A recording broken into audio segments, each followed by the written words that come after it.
Hello everyone. Today is 20th of September 2022 and the topic for the today's video is stores procedure in SQL. So this is my first or original video in this topic. So a stores procedure is a group of one or more pre-compiled SQL statement into a logical unit. It is stored as an object inside the database server.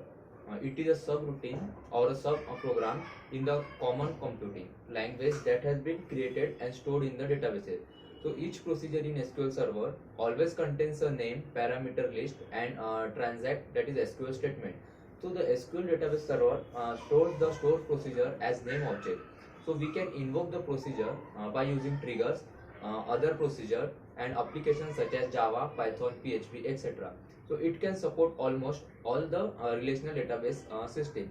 So the SQL Server builds an execution plan when the stored procedure is called the first time and stores them in the cache memory.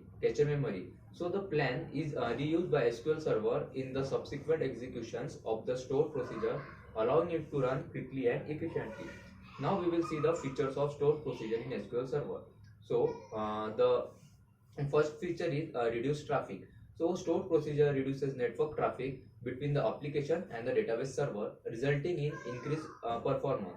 So it is because instead of sending several SQL statements, the application only needs to send the name of the stored procedure and its parameter. Then the next feature is stronger security. So the procedure is always secure because it manages which processes and activities we can perform.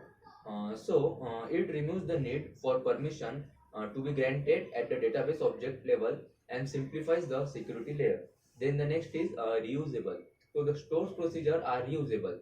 It reduces code inconsistency, prevents unnecessary rewrites of the same code, and makes the code transparent to all the application or users.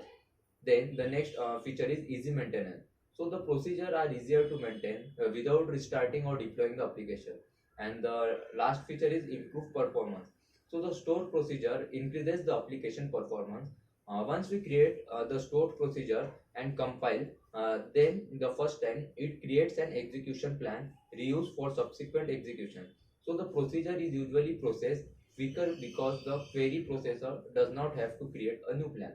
Now we will see the types of store procedure. So SQL Server categorize the store procedure mainly into two types. The first is user defined store procedure and the second is system store procedure.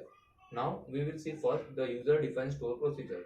So the database developers or database administrator build user defined store procedure.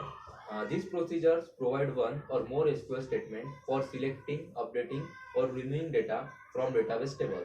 So a store procedure specified by the user accepts input parameter and returns output parameter. So the DDL and DML commands are used together in a user-defined procedure. Now we can further divide this procedure into two types, that is TSQL store procedure and CLR store procedure. Now we will see the next type of the SQL procedure, that is TSQL store procedure. So the transact SQL procedure are one of the most popular type of SQL Server procedure. It takes parameter and returns them. This procedure handle insert, update, and delete statement with or without parameter and output raw data. And the second is CLR store procedure. So the SQL Server procedure are a group of SQL command, and the CLR indicates the common language runtime. So CLR store procedure are made up of the CLR and store procedure, which is written in a CLR based language like VB, .NET, or C Sharp. And that is CLR procedures are .NET objects that run in the SQL Server database memory. So this is all about the stored procedure in SQL. Thank you.